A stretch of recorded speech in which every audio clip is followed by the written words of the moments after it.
Good morning.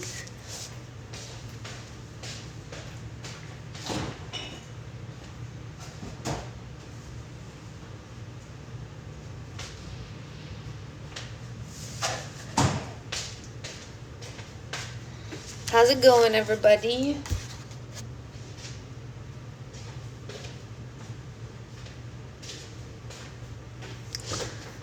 What's everyone up to?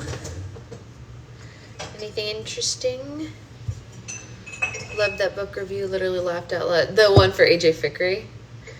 I actually loved the book, I have to say. I know the book review itself turned out very comedic because of the filter issues that I was having, which I just let it go because it was so funny. You know, sometimes you just have to roll with it because you're like, whatever it is, what it is. But the book itself was great. So if you're looking for a new book to read, you know, getting my hair colored this afternoon. Ooh, what we doing? What cover are we? What cover are we doing? Come on. I could speak English. Let me tell you, if you haven't watched Paris's doc on YouTube, watch it. It didn't even make me, I mean, I wanted it to, I thought it literally showed it as a green screen, like the cover was going to show up in the leaf, and I was like, okay, that'll work since the regular one went away. Wrong. Anyway, I do want to watch Paris's documentary on YouTube. That is on my list of things to do. I just finished an audiobook yesterday, so today while I work, I'll need something to listen to, and I'll probably listen to that. Fuchsia or purple. ¿Por qué no los dos? But you know me, I'm like a multicolored girly. Morning, I'm working from home. Hotline shift all day and I have Ollie home. Hi, Ollie. How you doing, buddy? Was your boost all gone?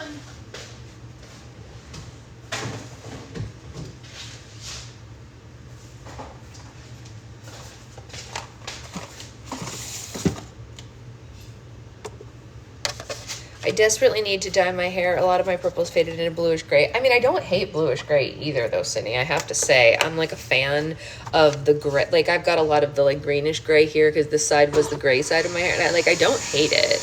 I'm not against that. So I understand why you'd want to re-dye it, but also like maybe, you know, I don't know. I also like the fade. I'm happy with my hair when it fades a lot of the time because Paul Bryant fades so pretty. Morning, Amanda. I don't know. Good morning. Good morning. Good morning.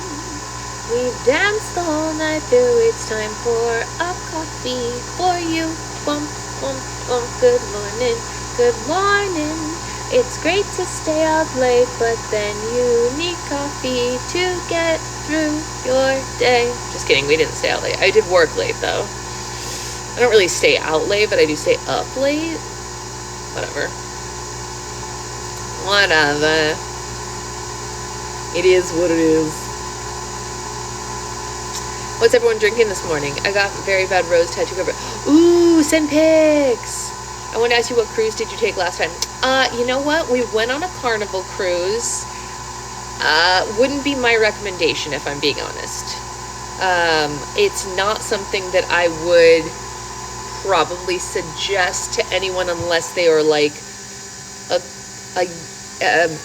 I guess what oh really? Cindy, can you email me so that we can try to figure that out? Because I was DMing you and I guess you can't see my DMs.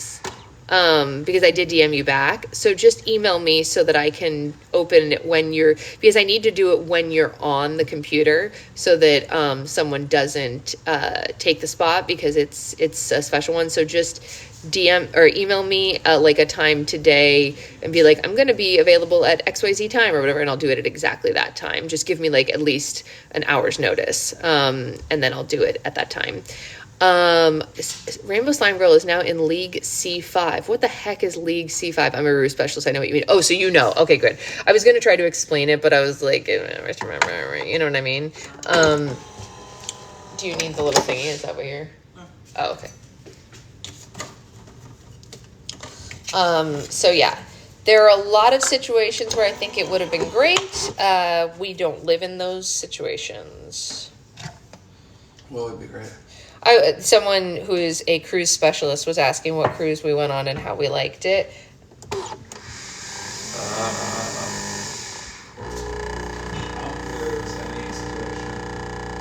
would never go back on that cruise. That's what I said.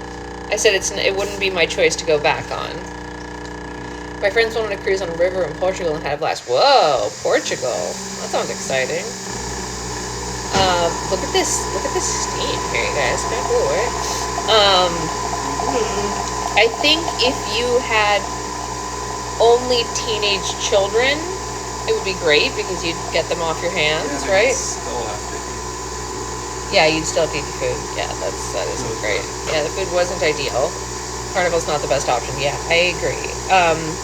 If we top 20% of popular lives, it means I'm in the top 20% of popular lives. That's very exciting considering how many millions of people are on this freaking app. Wow. Wow. Cool. Wow. So good. I never got to switch mine over. I will have to wait until next month. Okay, Amy, no problem. There were spots open though, Amy. I did open them for you. Did you just did someone else take them before you got to them, or because now there's not, so someone did get into the spots. Yeah, if I had to do a cruise again, I would want to be back on a Disney cruise. I've been on a Disney cruise before, and 10 out of 10 would recommend to a friend. So the problem with the Patreon switching tiers thing is that if you don't do it at exactly the time that I open it, oftentimes people take it, which is why I always ask people for like when they're going to be available. So Amy, next time what we're going to do is you can just tell me like, I'm available at 10 a.m. on Tuesdays or whatever, and I'll open it exactly at that time, and you have to just be there and grab it right away. Otherwise, someone else will jump in on it. Yeah, definitely take your kids on a Disney cruise. 10 out of 10. 10 out of 10.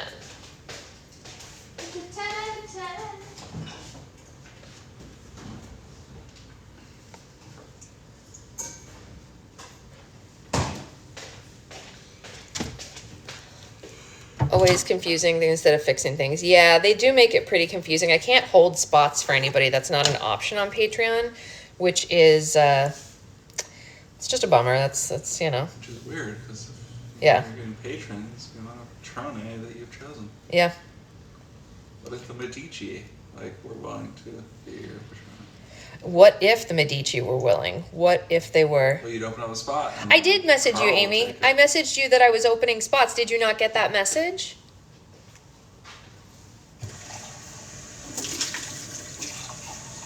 In your DMs?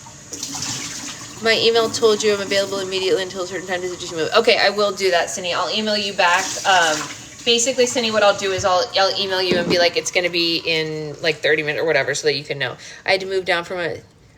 Oh, yeah, you have to do that, Amanda. You have to. There you go.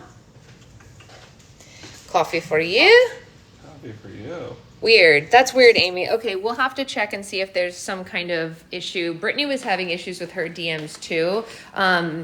Do you use the app or do you use the website? Because I will tell Patreon which one is causing the problem, because I have to submit a ticket to them when there's issues like that using the app. Okay, I will submit another ticket to them. I submitted them a ticket for my app issues as well, and we will get that nailed and figure out why you are not getting your DMs, because that's not good.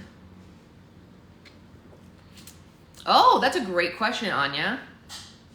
It's a very good question. Huh. Yeah. Yeah, of course, Amanda. Of course. We also have book this. Ah, good to know. See, there, now we know. I wonder, I guess they're just wider. Is that what it is? Because I feel like most stuff is pretty accessible on cruises. Less than 2 weeks until I'm bothering Sasha. We're going to Disneyland! Yay! It's so fun. Disneyland. Magic Kingdom. I'm scared to message again. I'm afraid it would send me to the bottom again. Amy, can you email me instead so that I can take you... Email me with the email address that you are using for Patreon so that I can send them that email address. Oh, sorry, Tressa. Well, I know, but Disneyland's the most exciting. And then I can take it, because basically last time I emailed them when Brittany was having an issue, I was like, oh, some of my patrons are having this issue, and they were like, we need to know the exact email of the user, because then they go into your account and they look at what the issue is. So they'll take your email address from your account and they'll do that. I can't see it in the back end, otherwise I would just look it up myself, but I don't get to see your account info, of course, for safety reasons. So if you just tell me which email it is, well, yeah, but being with your friends at the happiest place of the places, I'm trying not to say anything that would give it away, is a very exciting happiness. It's a specific kind of happiness. Should we all dress in a different color so we look like a rainbow?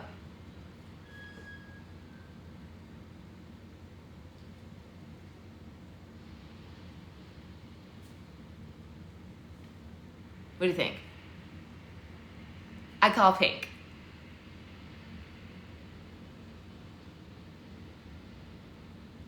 Why are you looking at me funny? What are you doing? Why are you looking at me funny? I don't know what you're doing. I was telling, thank you, Julia. I was telling all the girls that I'm going to Disneyland with in 2 weeks that we should all dress in different colors so we'll look like a rainbow when we walk around.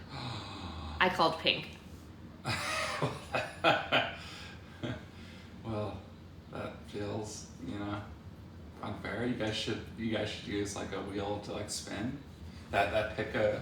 Okay, you don't want to make it fair. Hey, you get pink. How could anyone else? Renee wanted to have black anyway. She didn't even want pink. Black? Yeah. What part of the rainbow is black? Apparently Becca only owns black clothes as well. What is wrong with you people? Rainbows You are didn't black. even wear black last time I saw Rainbows you. Were you are- wearing black last time we had lunch? I'm trying to remember what you wore that day. Rainbows are a light spectrum. There's no black. Well, they clearly don't know it. Yeah, someone just... Liz just said, where's the P in Roy G. Bibb? It's hidden inside the R. Thank you very much. Rude. Pink is in the rainbow. You just can't see it very well. Every color is, of course, pink's in the rainbow.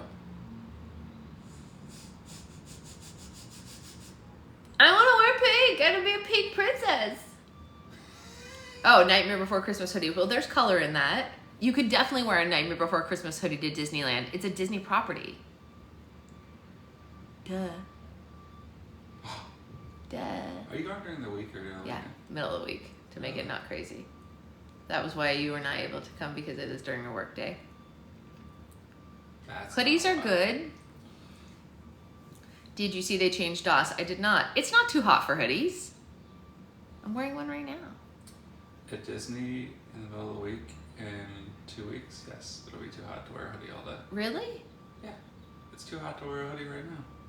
It was in the 70s yesterday. Here. It's in the 70s here in Anaheim. It's Possibly, Renee. at least 75, 80. Not 85 in the park. Okay. Am I wrong? You're probably not wrong, but I might bring a hoodie anyway.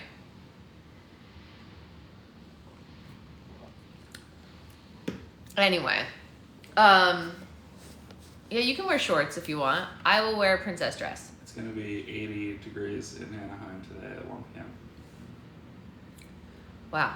That actually makes sense, Grace, considering what Wow. the DAS Pass gives you.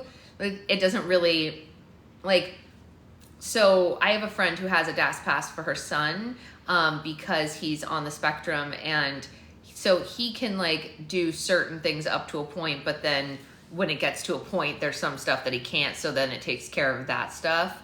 That's good. Becca will match.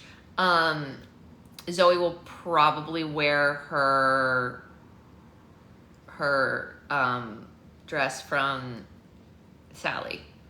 But, like, for example, most stuff is wheelchair accessible at Disneyland already. So, oh, Renee, can you add us to the thing when we're together? Because my friend has me on theirs. Oh, yeah, but, I mean, that's kind of like that's almost impossible to prove anyway, Grace, like that kind of thing. That's different than like someone with a wheelchair, because the accessibility allowed with a wheelchair is completely different than the stuff you get from a DAS pass anyway, because it's a completely like separate, like for example, if you need to go, oh no, that's sad, Tressa, that's probably my fault. But I never got them back from Catherine either. If you need to go, let's say, to Tower of Terror, for example, there's a lot of stairs to get up to Tower of Terror. So there's an elevator for anyone with a physical difference that needs to not go up the stairs. You know what I mean? So that is different than a shorter line, right? You know what I mean? They're fighting using their government names. Ruh-roh. Rebecca and Elizabeth, please contain yourselves. So I can understand why, that's good. I'm glad it wasn't just me, Becca. I can understand why they would change what the DAS Pass has, because like, for example, my friend's son, who's on the spectrum, doesn't need an elevator. You know what I mean? I don't think you need to, Tressa. Or maybe I'm wrong. Yeah. Yeah, no. I'm changing it, Becca. I'm changing it legally. Yeah. So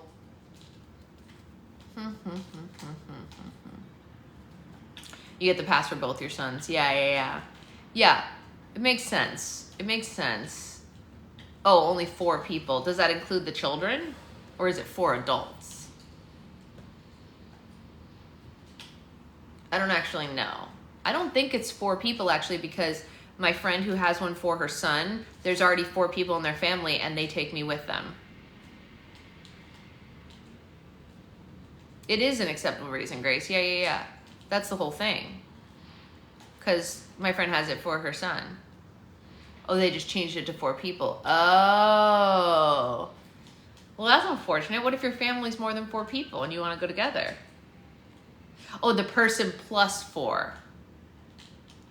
Got it. Okay, I see. Okay, well, honestly, these are all changes that make sense, if I'm being honest, because a lot of people do take advantage of it. And the reason that they're probably changing it, here's the thing. You know the phrase that, this is why we can't have nice things? A lot of the people in the 90s and 2000s are the reason that you even have to have the pass now, because people would ask for those accommodations when they found out that it was possible, even though they don't need them. You know what I mean? Like, my friend doesn't use her son's DAS pass all the time. She only uses it when it's necessary. She doesn't use it for every line. She just uses it when she looks at one and she goes, this is going to be a problem. You know what I mean? If she used it for every single one, like, that he doesn't need, what's the advantage? That, you know what I mean? Who are you helping, really, you know? So she and I have waited in lines with him before, you know, and not used it. Yeah. But he probably wouldn't need it all the time, Becca. That's what I'm saying. Like, he's pretty similar to my friend's son. I think there's a thing in the app, NB, you know, and like there were people in the 80s and 90s who were like, oh, well, if we just rent a wheelchair at the front, they'll let us go to the front of the line. And they pretended to have an injury or pretended to need a wheelchair. And then they ruined it for everybody. Because like people would say that all the time. They'd be like, oh, you have a sprained ankle. You should go to Disneyland right now so that you can go to the front of the line. And it's like, no, that's not, no. You know what I mean? Don't do that. That's not what this is for, you know? So, anyway, that's my personal opinion on the matter. I think that it should be used in situations only where necessary, whether cognitive or physical. There's certain situations where we could be rolling there with Anya, and like let's say, for example, the Incredicoaster. The line for the Incredicoaster is already 100% wheelchair accessible because the lines are so wide and it's all up a ramp. There's no stairs at all until you get to one point at the Incredicoaster, but that's already the end of the line. So they would just put her in the elevator at that point and we could all go together. So, hey Sarah, thank you for the non-fast pass rides, DAS. I think it lets you skip it. Yeah. So it just depends on the line, you know? You're only in it for the parking anyway. Yeah, the Incredicoaster's great. Yeah, Guardians of the Galaxy. Yeah, exactly. You should still have to wait a little bit. You know, that's like a really long line. So, yeah, but we could roll right in with Anya and Credit Coaster and we wouldn't need a pass. You know? So, anyway, that's all I'm saying. That's my opinion on the matter. And I know everyone has differences of opinion on these types of things, but that's mine. Okay, chapter 14. The first step to self-reinvention is inventory. Give yourself credit for everything you've got going for you. Whatever's going against you, figure out how to use it to your advantage. I turned 19 in February 2000. I knew what I had going for me, and it was a lot. I was strong, I was beautiful, I could make people laugh. I knew where to go and how to be seen. You're welcome, Grace. Happy to talk it out. Just thought you know that I've been to Disney. Oh no, Becca, we'll have to talk about that. I signed with a major modeling agency and I continued to build my side business, getting paid to party. And I started paying closer attention to conversations about real estate and investing. It was an interesting moment for Hilton International. There was talk about a hotel on the moon, but Papa was still chairman of the board and his feet were firmly on the ground. Hilton acquired Doubletree, Hampton, Homewood, and Embassy Suites. They already had Bally's and Caesars in Las Vegas. I told Papa, I think I want to own my own hotels someday. Most people would have looked at me like I was suggesting a hotel on the moon, but my grandfather was like, of course, you should totally do that. He didn't offer to help me, but he and Dad answered questions and coached me through some of the early dealings. I knew I needed a manager, but I didn't know who to trust other than Dad and Papa. I hated the thought of giving up a percentage of my earnings, so I created a fake manager with her own email and her brisk, smoky voice on the phone. Genius. Yes, I received your offer and confirmed the availability for Miss Hilton. If we can compromise on that back-end percentage and you do the other $10K up front, then we'll have a deal. Yes, I'll fax you the signature.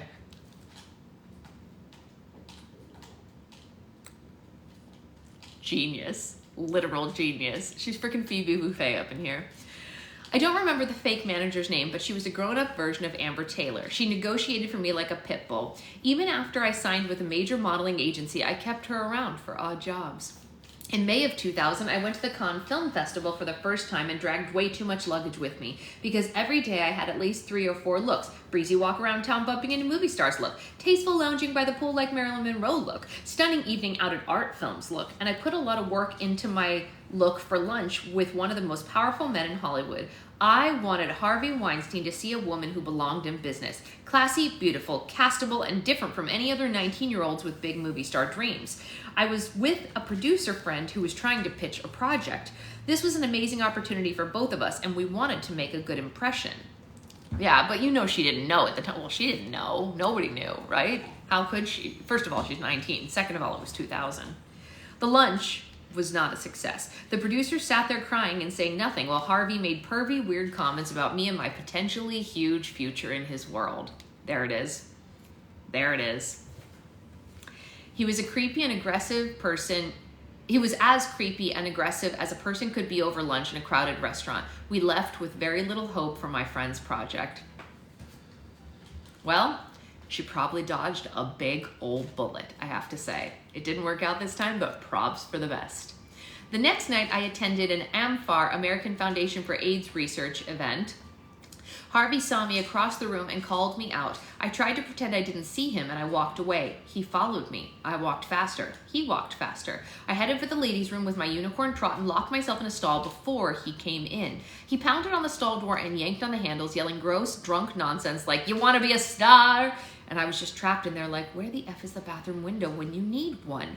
Until the French security men came in and forced him out of the ladies' room. He was yelling, "This is my event, I'm Harvey Weinstein." But they didn't understand, or they didn't care, and they literally dragged him out. I told no one because that's what you did back then. It was like a bucket shower thing. If you wanted to survive, you just accepted it. Years later, when the scandal happened and the Weinstein power structure started to crumble, reporters kept asking me, "Have you ever had a Harvey Weinstein thing?" And I said, nope. I was embarrassed by it, and I have a pathological fear of embarrassment. I was afraid that if I shared the story, the next question would be, "Why didn't you speak up at the time?" And I had no answer for that. If one of those questions had shifted blame onto someone whose shoulder, that's one of those questions that shifts blame onto the shoulders of someone who shouldn't have it. Facts. Like, why didn't you scream? Or why didn't you kick him? There's no answer to these questions other than, why don't you go F yourself? I admire the courage of women who step up and call him out, but every woman who went through something with him and others like him has the right to process it in the way that works for her. No woman should be shamed for taking care of herself. Big agree. This woman is killing the game as far as I'm concerned. Like, I am obsessed with every word that comes out of her mouth. That year at Cannes, the Palme d'Or went to the Bjork movie Dancer in the Dark about a factory worker who's going blind. And at a sad point in the film, she says, "I've got little games that I play when it gets really hard. I just start dreaming and it all becomes music." That's a good description of my coping skills back then, and now. I was walking a lot of red carpets, feeling long-legged and strong, figuring out my own style. Having missed a pivotal year of pop culture and style influence, I had no choice but to invent my own. It made me feel insecure, but it shouldn't have, because inventing your own style is liberating. If you follow the crowd, you're too late. Whoever blazed that trail has already moved on, and you might as well blaze a trail that suits you, even if other people don't understand it. Fashion reporters frequently mentioned my distinctive walk on the runway. Some loved it, some hated it, but I didn't know what that meant. Now when I see pictures from the first 2 years after Provo, I see a weight on my shoulders. I carried so much anger and hurt and shame in my posture. I guess it came off as nonchalance. Coolness, no F's given. But it was actually the walk of a girl interrupted and always in a hurry to catch up with herself. The real Slim Shady was the song of the moment, and we danced doing one wide arm wave, that flat refrain repeating with the strobe lights. Please stand up, please stand up. In my mind, it was a song celebrating imposterhood, the way that we all posed and pretended to be tough, the only thing we had in common. One night, Nikki and I were in a club doing karaoke, and we noticed a guy staring at us. He was hot, or maybe he just projected that self-assurance that makes people believe you're hot. And if you know in your heart that you're hot, you are hot, according to the laws of hotness physics.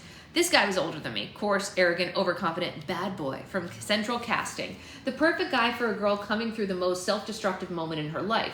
I wasn't looking for Mr. Right, I was looking for Mr. Spite. His nickname, which he loved, was Scum, and I thought that was so badass. We started dating, and I gave credit where credit is due. He was every bit as charming as Mr. Abercrombie. It was all very thrilling and naughty, a whole new brand of adrenaline. I was obsessed.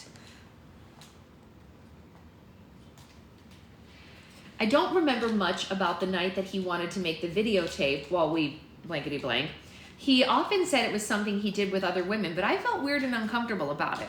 I always told him, I can't do that, that's too embarrassing. But he kept pushing. I kept making excuses. I was tipsy and tired from a long night of partying, and the lighting wasn't good. My hair and makeup were beyond. He told me I always looked gorgeous no matter what, and that it shouldn't matter anyway, because this was a performance. This wasn't a performance. It was just for us. No one else would ever see it. And then he told me if I wouldn't do it, he could easily find someone who would. And that was the worst thing that I could think of, to be dumped by this grown man because I was a stupid kid who didn't know how to play grown-up games.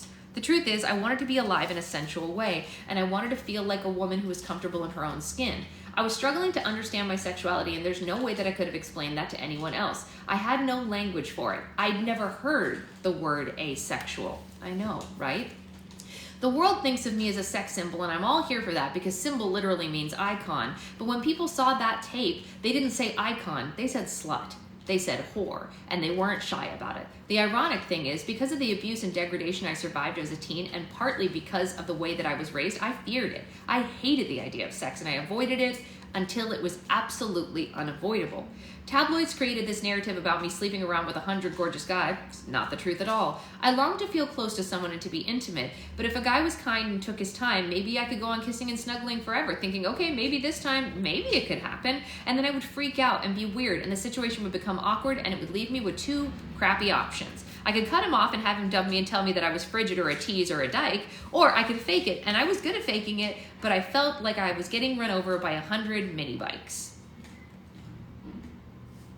My friends were like, oh, it's so good and all that. And I was thinking, sure, yeah, that doesn't even exist. I thought that it was something in the movies. I didn't believe that it was real because that free, playful part of me was completely closed off. I thought that it was something you faked so that it could be over. I kept trying to make it work. Part of the princess brand is a prince, right? But it was pretty rare for a guy to get past the makeout stage. Some of them waited for months or even a year. I even called myself the kissing bandit. They called me Princess Blue Baller. My mom always said, don't do it till you're married. The guy will be obsessed with you if you don't do it. Well, that might have worked on Happy Days, but that didn't work on any of the guys that I dated. They'd be like, what the hell? And then they'd cheat. And then I'd find out. And then drama, and then breakup. It was a vicious cycle, like Groundhog's Day, without an adorable groundhog. I hope this isn't TMI. It's weird to talk about, but I don't think I'm the only girl who's gone through this kind of thing. And I appreciate how the conversation around this identity has evolved to take all kinds and to recognize that it's fluid. People grow and change. Healing happens, but damage runs deep. I don't know if I'll ever fully be healed or fully who I might have been. Did I mention that Carter has a degree in psychology? He does, and it comes in handy. It's a thought process for me, and it has to start in my brain or it's not going to work. Carter gets that, and he lets me know I'm worth the effort. He's going to be so embarrassed that I'm talking about this, and I'm so embarrassed. Oh my gosh, this is so effing embarrassing. But I promised myself I would be truthful, and I know there's someone out there who needs to hear that they're not weird or frigid or dead inside. They're just who they are in this moment, an asexual person in a hypersexualized world. The thing is, Mom was right. Did you hear that, Mom? I said you were totally right. Making guys wait and protecting myself and not giving it up over and over again actually did work better for me in the long run. If I'd been effing around as much as the tabloids made it seem, what little self-esteem I had left would have been chewed to bits. It's true, we all want what we can't have, and back then, this is the thing I couldn't have. My sexy clothing, music, and videos were the whole Carl's Jr. burger eating routine. That was my way of reclaiming. What? I was just flagged for hate speech.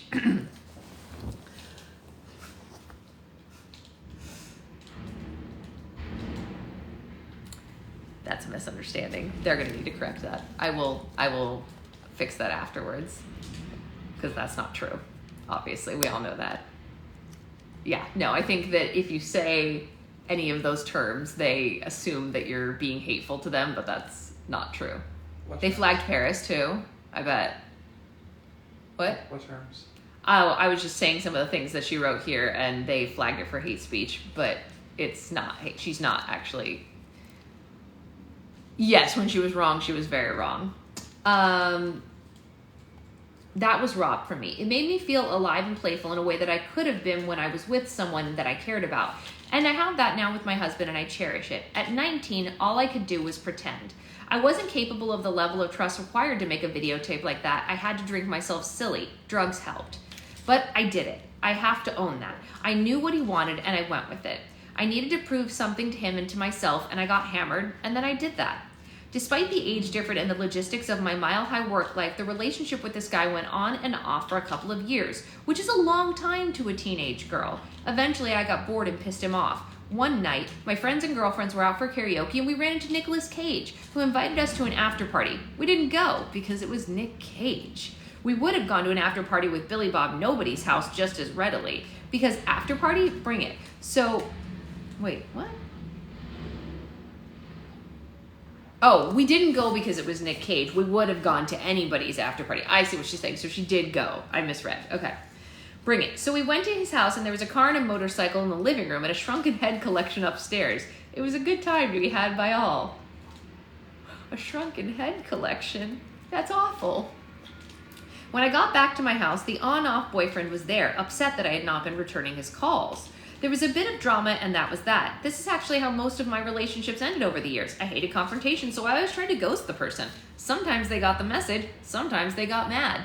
This was definitely not the ugliest scene resulting from that MO. For a long time, I thought that if someone got so jealous that they threw a phone at your head or grabbed you and shook you until your neck bones rattled, well, that meant they really loved you, right? Ugh. One weird footnote to the shrunken head party that some woman came over to me at a club a few days later and threw a glass of red wine in my face. Not sure what that was about. I'd already moved on. That videotape never crossed my mind. Why would it? There was no YouTube back then, no way for a regular person to upload something like that to the internet. The technology for humiliating someone on that level hadn't been invented yet. On New Year's Eve 2000, I celebrated with a trip to Vegas where I went to an exotic pet store and came out 2 hours later with several small animals, including 2 more ferrets and a baby goat. You know what? To each their own. When I got to the airport with all these pets in a crate and supplies, the gate agent told me this is not a traveling zoo, and I had to rent a limo and travel 10 hours through New Year's Eve traffic to get back to LA by myself with my new animal friends crapping all over the seats. I spent the first few hours of 2001 drinking champagne and helping the driver clean it all up. The aughts were defined as the decade of extra. Ridiculous. Ridiculous. I mean, yeah, no, I get it. Maybe just not those animals. I don't know. Seems like maybe it wasn't the right choice. I mean, they're for a lot of people, but maybe not to this success. But I understand why she went there. All right, so I am gonna go and fix whatever happened on this thing, and we have Roll for Slime tonight, so be there or be square. We will, we have a lot of fun to be had, and that's the whole kit and caboodle is Roll for Slime is what we got. Yeah, you do. You have enough creatures. All right, I'll see y'all later. Bye, guys.